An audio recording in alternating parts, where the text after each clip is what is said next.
예, 지금부터 제 175차 정책 조정회의를 시작하도록 하겠습니다. 먼저 이인영 원내대표의 모두 발언이 있겠습니다. 콜센터 관련 확진자가 직원과 가족 등 99명으로 100명에 육박했습니다. 콜센터의 일부 직원은 2월 말에서 3월 초 사이에 이미 증상을 보였다고 합니다. 장기간 감염에 노출되었음에도 불구하고 콜센터에 선제적 대응이 없었던 점은 매우 안타까운 일입니다. 또 아쉽습니다. 정부와 지방자치단체는 물론 이제 기업들도 감염병 예방 활동에 좀 더 적극적으로 나설 때가 되었습니다. 서울시와 중대구는 콜센터의 감염에 신속히 대처해 주시고 인근 구로구 주민들을 안심시킬 수 있는 특별한 대책을 비상하게 수립해 주실 것도 요청합니다. 아울러 집단 감염과 전파의 우려가 높은 직장과 일터 그리고 여러 사회복지시설 비롯한 시설들에 대해서 사전 점검과 예방 활동을 비상하게 강화해 주실 것을 방역당국과 지방자치단체에 요청드립니다. 직원 간의 거리 두기가 불가능한 근무 환경을 개선하는 노력은 아주 시급하고 꼭 필요한 일이 되었습니다. 이를 위해서 기업 차원의 대책 마련을 거듭 요청드립니다. 콜센터 감염 사태는 코로나 방역 전선에 닥쳐온 또 하나의 도전입니다. 우리 모두가 힘을 합쳐서 이 고비를 또 한 번 성공적으로 넘어설 수 있기를 희망합니다. 이제 집단 감염 차단이 가장 중요한 과제가 되었습니다. 방역 당국과 지자체가 보다 적극적으로 집단 감염의 우려가 있는 곳에 대한 현재적인 점검과 대책 마련에 나서줄 것을 거듭 요청드립니다. 마스크 문제가 여전히 완전하게 해결되고 있지 못합니다. 약국에 줄을 선 사람들의 마음이 코로나를 이기고 회복을 막고 싶어하는 우리들의 절박한 간절한 기다림이 같습니다. 모임 자제, 외출 자제로 코로나의 위협 속에서 속수무책인 우리 국민들에게 또 감염의 위협 속에서도 생계와 직장의 일선에 나설 수밖에 없는 수많은 사람들에게 마스크는 주민들에게 지급되는 소통과 같습니다. 민주당은 비상한 각오로 신속하게 마스크 문제를 반드시 해결해내겠습니다. 이미 우리 당은 박홍근 의원님을 중심으로 마스크 대책 TF가 활동하고 있고 곧 그 결과를 국민 여러분께 보고드릴 수 있도록 준비하고 있습니다. 공평 보급, 공급 확충, 수요 관리, 국민 안심의 네 분야에 걸쳐서 대책 마련에 착수했습니다. 가장 긴급하고 우선된 과제로 마스크 수급난을 반드시 해결하겠다 이런 말씀을 드립니다. 10여 명의 의원들과 30여 명의 당직자 및 보좌진들이 전력을 다해서 반드시 조속한 시간 안에 마스크 대책이 마련될 수 있도록 최선을 다하겠습니다. 아울러 너무나 큰 불편과 어려움도 감수하면서 마스크 보급의 노고를 아끼지 않으신 전국의 약사님들께 깊은 감사의 말씀을 드립니다. 우리 당은 약사님들께 조금이라도 도움을 드리기 위해서 강소수고의 기초단체장들께 지방정부의 인력 지원도 요청했고 또 방역단체 인력 지원도 요청한 바 있습니다. 부족하다면, 필요하다면 군인력도 보충 투입할 의사가 있고 그것을 검토하고 있다는 말씀도 드립니다. 약사님들에게 감사의 마음을 담아 세제 지원을 요청한 약사협회의 요구사항을 비롯해서 다양한 지원책을 추가로 검토하고 또 함께 어려움을 헤쳐나갈 수 있도록 준비하고 전력을 다하겠습니다. 민주당의 코로나19 중단극복위원회는 더 이상 회의만 하지 않겠습니다. 정부에 주문만 하지는 않겠습니다.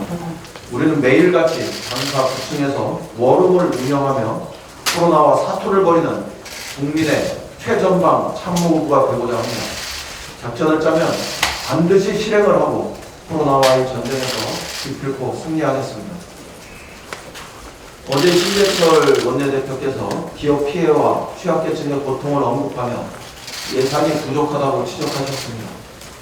예결위 종합심사에서도 많은 야당 의원들께서 추경 규모를 확대하고 신속하게 추경을 집행해야 한다고 말씀을 주셨습니다. 전적으로 공감합니다. 권영진 대구시장을 비롯한 대구 경북 지역에서는 금융 지원이나 소비를 늘리는 간접 지원 외에도 한계 상황에 이른 피해 기업과 자영업에 대한 직접적인 현금 지원도 호소하고 있습니다. 절박한 현장의 목소리를 감안해서 모든 야당에게 추경 관련 통큰 합의를 요청합니다. 정부안의 골격을 유지하면서도 20대 국회가 국난 극복에 실질적으로 기여하는 과감한 결단을 내려주실 것을 요청합니다. 예결위 간사와 함께하는 모든 원내 교섭단체의 대표들에게 긴급한 회동을 제안합니다. 추경 규모 관련해서 통큰 합의를 이 자리에서 함께 할 수 있기를 바랍니다.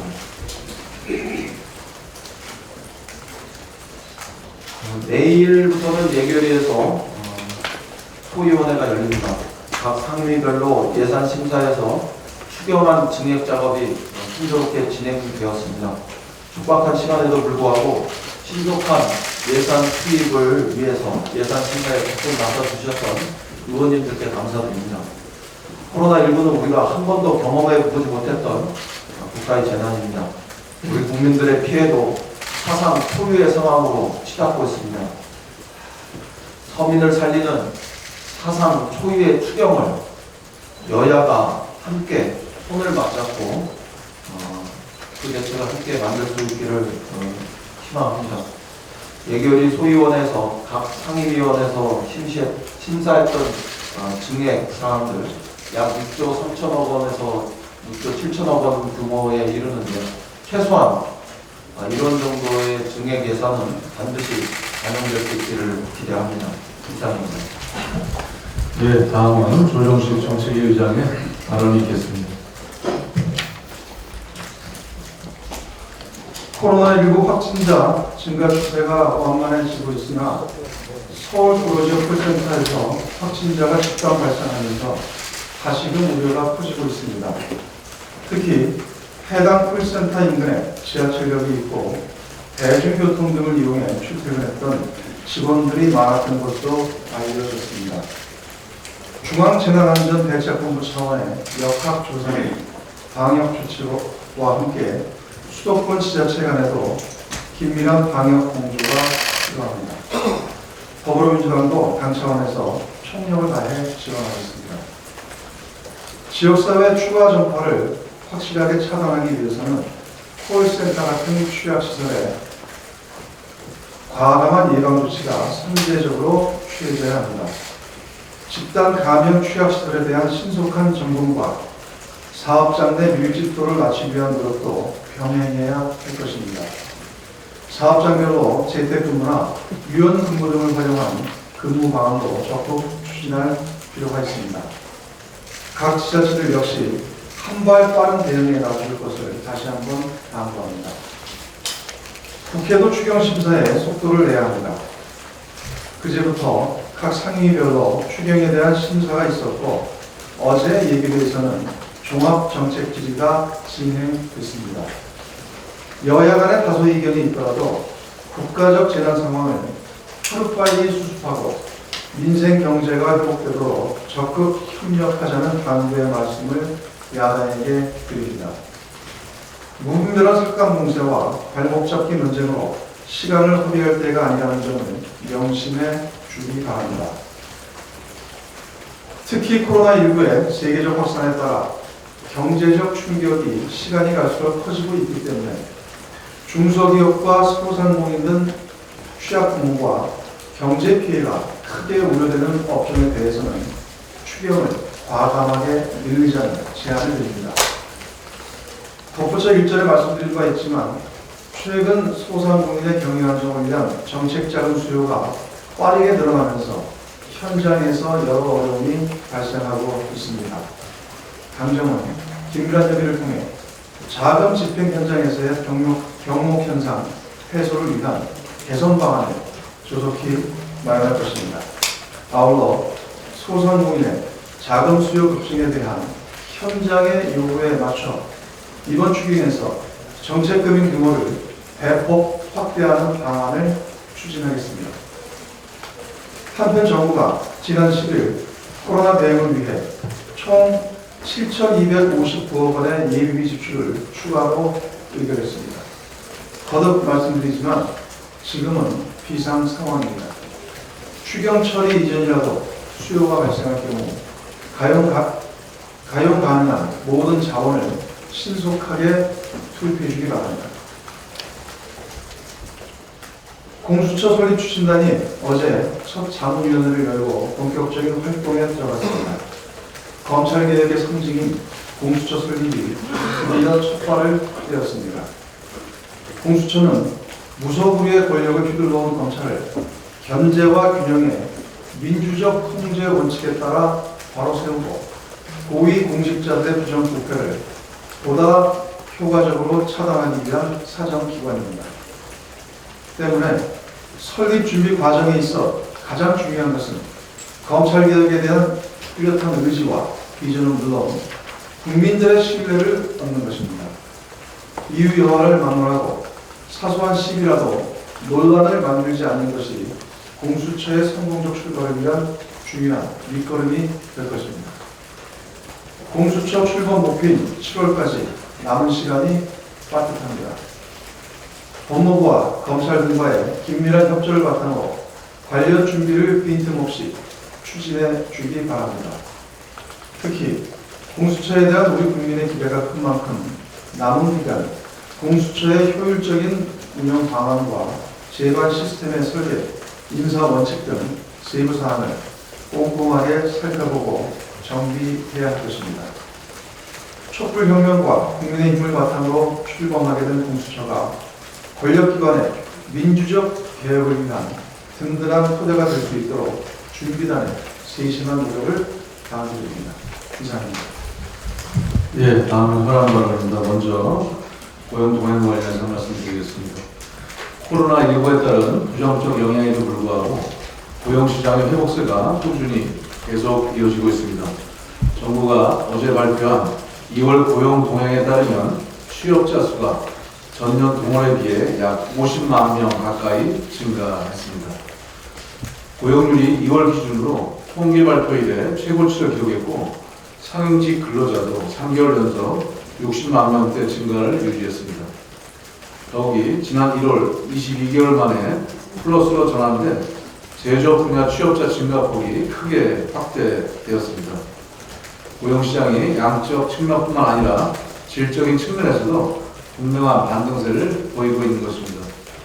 그러나 코로나19로 인한 경제적 피해가 예상보다 커지고 있기 때문에 고용시장 안정을 지속하기 위해서는 보다 기민한 대처에 나서야 합니다.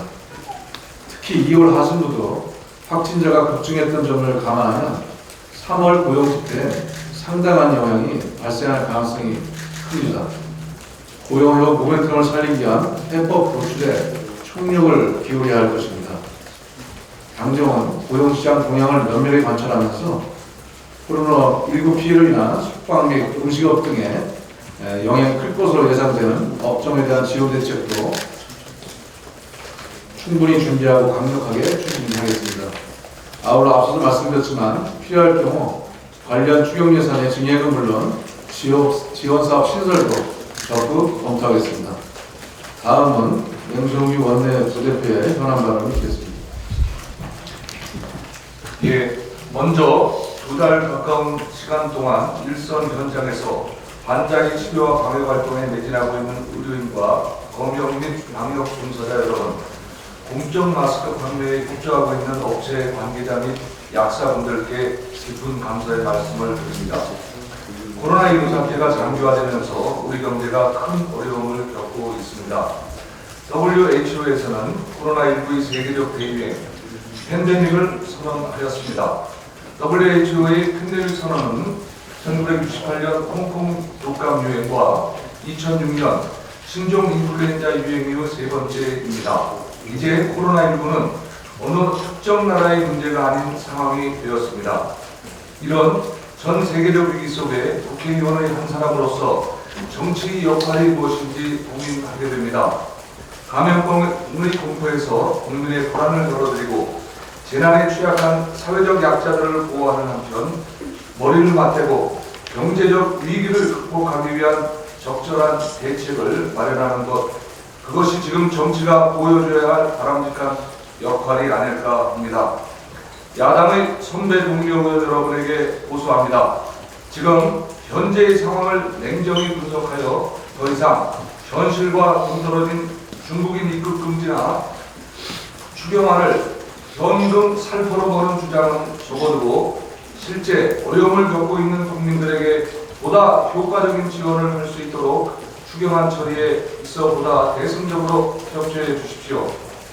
마스크 판매량이 절대적으로 부족한 상황에서 정부가 시행한 마스크 오브제가 정착되기 위해 어떤 보완 대책이 필요한지 논의하고 재난 기본소득이 사회적 합의에 시간이 걸린다면 지원 대상이 매우 좁은 긴급복지지원제도의 재산 기준을 한시적으로 폐지하거나 완화하여 소득을 상실한 이들이 현재 있는 제도를 활용하여 위기 상황을 극복할 수 있도록 힘을 합해야 할 때입니다.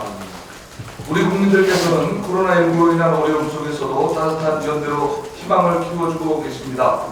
사회적 거리두기에 적극 동참하면서도 적극적인 의료봉사에 나서고 계시며 사회복지 공동모금에 접수된 성금은 800억 원이 넘게 모였습니다. 정치권은 이런 국민들의 헌신과 협조로 만들어진 희망의 싹을 틔우는 역할을 해야 합니다. 지난주 정세균 총리가 말씀하신 것처럼 우리는 어려울 때일수록 연대와 협력을 통해 기적의 역사를 만들어 왔습니다. 추경 예산안인 골든타임을 놓치지 않고 제때 효과를 낼 수 있도록 속도감 있는 집행을 적극적으로 도와주십시오. 이를 통해 정치권과 국민 모두가 하나 된 힘으로 코로나19 비상사태를 극복하는 또 하나의 역사를 만들어 주시기를 간곡히 부탁드립니다. 감사합니다. 예, 이상으로 공개 발언 수준을 마치고 회의를 비공개로 전환하겠습니다. 언론인 여러분들